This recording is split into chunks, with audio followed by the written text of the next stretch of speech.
Hello అండి, అందరికీ నమస్కారం. ఈ వీడియోలో అయితే నేను లోటస్ బీడ్స్తో ఒక మాల అయితే ప్రిపేర్ చేసి చూపిస్తాను. ఇందుకోసం అయితే ఫస్ట్ కట్టతీగ అవసరం అండి. ఇది వచ్చేసి 26 గేజ్. అలాగే నెక్స్ట్ ఇవి వచ్చేసి సరస్కి పర్ల్స్ అండి. ఇవి సరస్కి పర్ల్స్లో గోల్డ్ పాలిష్లో ఉన్నవండి. చాలా మంచి క్వాలిటీతో ఉన్నాయి. సేమ్ అంటే ఇంతకుముందు అయితే మనం ఇలాంటి సరస్కి పర్ల్స్తో చూపెట్టాను కదా, వైట్ కలర్, క్రీమిష్ కలర్. ఇవి వచ్చేసి గోల్డెన్ అనమాట. అలాగే ట్యూలిప్ బీడ్స్, ఇంకా మామూలుగా కట్టర్, ప్లయర్ ఇవైతే రెగ్యులర్గా మనకి అవసరమే కదా. సో ఫస్ట్ అయితే ఈ విధంగా ఒక కట్టతీగ తీసుకొని ఈ విధంగా ఫోల్డ్ చేసుకోవాలి, లూప్ ఫామ్ చేసుకొని. ఈ లూప్ని అయితే ఆల్రెడీ నేను ఈ విధంగా ప్రిపేర్ చేసి పెట్టాను. అండ్ ప్రీవియస్ వీడియోస్లో ఈ విధంగా చైన్తో ఏ విధంగా అటాచ్ చేసేయాలనేది నేను ప్రీవియస్ వీడియోస్లో చూపెట్టాను. సో సేమ్ ప్రాసెస్ ఇక్కడ కూడా రిపీట్ చేసేసుకోవాలి. సో షార్ట్ స్ట్రాండ్ అయితే ఈ విధంగా తిప్పుకోవాలి లాంగ్ స్ట్రాండ్ చుట్టూ. ఆ తర్వాత ఎక్సెస్ ఉన్నదాన్ని ట్రిమ్ చేసుకోవాలి, లేదా దాన్ని అయితే ఆ ప్లయర్తోని మనము ట్విస్ట్ చేసేసుకుంటే సరిపోతుంది. సో నెక్స్ట్ అయితే నేను గోల్డ్ కలర్ సరస్కి పర్ల్ ఉంది కదా, దాన్ని అయితే ఎక్కించేసుకుంటున్నాను. సో చాలా ఈజీ అండి ప్రాసెస్. నా వీడియోస్ ఫాలో అయ్యే వాళ్ళైతే వీడియో నచ్చినట్లయితే తప్పకుండా లైక్ చేయండి. అలాగే ఇలాంటి వీడియోస్ అన్నీ మన ఛానల్లో చాలానే ఉన్నాయి. ఒకసారి ఛానల్ విజిట్ చేసినట్లయితే అన్నీ చెక్ చేసేయచ్చు. ఈ విధంగా బీడ్ పెట్టుకున్న తర్వాత మళ్ళీ లూప్ ఫామ్ చేసుకొని ఆ బీడ్ని టైట్గా అనుకొని లూప్ అయితే ఫామ్ చేసుకోవాలి. ఆ లూప్ చుట్టూ మళ్ళీ ఆ వైర్ని అయితే మనం రొటేట్ చేసుకోవాలి. నెక్స్ట్ అయితే ఎక్సెస్ ఈ వైర్ని మొత్తము కట్ చేసేసుకోవాలి. ఈ విధంగా నెక్స్ట్ ఎక్స్ట్రా ఉన్నదాన్ని మనం అక్కడ ట్రిమ్ చేసేసుకోవడం కానీ, లేదా ట్రిమ్ చేసే అంత పెద్దదిగా లేకపోతే మనం ప్లయర్ హెల్ప్తోని ప్రెస్ చేస్తే సరిపోతుంది. ఆ తర్వాత మళ్ళీ ప్లయర్ హెల్ప్తోని ఆ వైర్ని లూప్ ఫామ్ చేసుకొని నెక్స్ట్ మనం ఇంకొక బీడ్ని అటాచ్ చేసుకోవాలండి.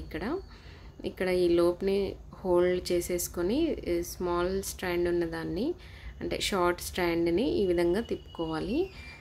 దాన్ని గట్టిగా ప్రెస్ చేసుకొని నెక్స్ట్ బీడ్ అయితే పెట్టుకోవాలండి. ఇది ఎక్సెస్ ఉన్నదాన్ని ఈ విధంగా మనము కట్టర్ హెల్ప్తోని కట్ చేసేసుకోవాలి. ఆ తర్వాత మనం ఇక్కడ ట్యూలిప్ బీడ్స్ ఉన్నాయి కదా, ఈ ట్యూలిప్ బీడ్స్ని అయితే ఈ విధంగా పెట్టుకోవాలి. అలాగే ఇక్కడ మనము పై వైపు చూస్తున్నట్లు పెట్టుకోవాలండి.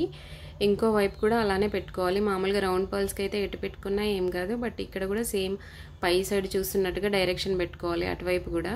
సో కంటిన్యూగా అల్లుకుంటూ వెళ్ళిపోతే అన్ని రివర్స్ డైరెక్షన్లో చూపిస్తాయి అన్నమాట. సో అటువైపు ఏమో పైకి డైరెక్షన్, ఇటువైపు మళ్ళీ ఇటు పైకి డైరెక్షన్ ఉండేలాగా అయితే మనం ఈ ట్యూలిప్ బీడ్స్ పెట్టుకోవాలి. నాకు లోటస్ బీడ్స్ అని వస్తుందండి, ట్యూలిప్ బీడ్స్ ఇవి యాక్చువల్గా. సో ఈ విధంగా మళ్ళీ ఇక్కడ లూప్ ఫామ్ చేసుకొని ఆ లూప్ చుట్టూ వైర్ స్ట్రాండ్ని మనం చుట్టుకోవాలి. నెక్స్ట్ ఈ వైర్ని మనము కట్ చేసేసుకోవాలి. చాలా ఈజీ ప్రాసెస్ అండి. నేర్చుకునే వాళ్ళు ట్రై చేస్తే ఈజీగా వచ్చేస్తుంది. ఒక 2 బీడ్స్కి లేకపోతే ఒక మాల మొత్తము వైర్ వేస్ట్ అయినా కానీ నెక్స్ట్ టైంకి అయితే మనకి ప్రాక్టీస్ అయిపోయి పర్ఫెక్ట్గా వచ్చేస్తుంది కదా. సో తప్పకుండా ఇంట్రెస్ట్ ఉన్న వాళ్ళు ట్రై చేయండి. అంటే బీడ్స్ కలెక్షన్ ఎక్కువగా యూజ్ చేసుకునే వాళ్ళు ఈ విధంగా మనం బీడ్స్ తెచ్చి పెట్టుకొని చేసుకుంటే చాలా ఈజీ అండ్ తక్కువ కాస్ట్లో అయిపోతుంది అనమాట.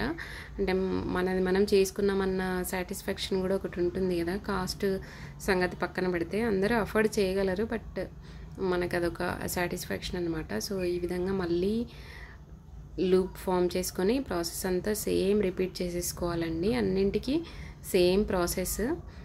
అలాగే ఆ చైన్కి అటాచ్ చేసేటప్పుడు, చైన్కి హుక్ని అటాచ్ చేసేటప్పుడు చిన్న పర్ల్ తీసుకొని దాంతో అయితే అటాచ్ చేసుకోవాలి. ఎందుకంటే చిన్న పర్ల్ అయితే మనకి విజిబుల్గా ఉండదు, బ్యాక్ సైడ్ వెళ్ళిపోతుంది కాబట్టి. సో పెద్ద బీడ్స్ని అవాయిడ్ చేస్తే బెటర్ చైన్కి బ్యాక్ సైడ్. ఇందులో ఈ చైన్లో మనం బ్యాక్ సైడ్ చూపించాను కదా, సో అలా అనమాట. అంటే లాంగ్ చైన్, అంటే లాంగ్ రింగ్స్ ఉన్న చైన్ యూజ్ చేసినప్పుడు మనకి చిన్న పర్ల్ అవసరం లేదండి. డైరెక్ట్ ఆ రింగ్సే లాంగ్ చైన్ లాగా ఉంటాయి కదా, లాంగ్ బ్యాక్ చైన్ లాగా. సో ఇలాంటి మనము చంద్రహారం చైన్ కానీ ఇలాంటి బ్యాక్ చైన్ కానీ యూజ్ చేసినప్పుడు మాత్రము చిన్న పర్ల్స్ యూజ్ ఉంటాయి. సో ఇక్కడ నేను చూపించాను కదా, ఇక్కడ చూపించినట్లుగా అయితే అవసరం అండి. సో ఈ విధంగా మొత్తం అయితే ప్రిపేర్ చేసేసుకోవాలి. ఒకవైపు 2 సైడ్ల అప్ సైడ్ ఉండేలాగా ట్యూలిప్ బీడ్స్ని మనము వచ్చేలాగా మేక్ చేసేసుకోవాలి. సో ఓవరాల్గా బీడ్ మాల రెడీ అయినాక అయితే ఈ విధంగా ఉంటుందండి. వీడియోని మన ఛానల్ని ఫస్ట్ టైం చూస్తున్న వాళ్ళు, ఫస్ట్ టైం విజిట్ చేసిన వాళ్ళు ఒకవేళ సబ్స్క్రైబ్ చేసుకున్నట్లయితే వెంటనే సబ్స్క్రైబ్ చేసుకోండి. అలాగే మీ ఫ్రెండ్స్ అండ్ రిలేటివ్స్కి యూజ్ అవుతుంది అనుకుంటే షేర్ కూడా చేయండి. Thanks for watching. That's all for today. Bye bye. See you in next video.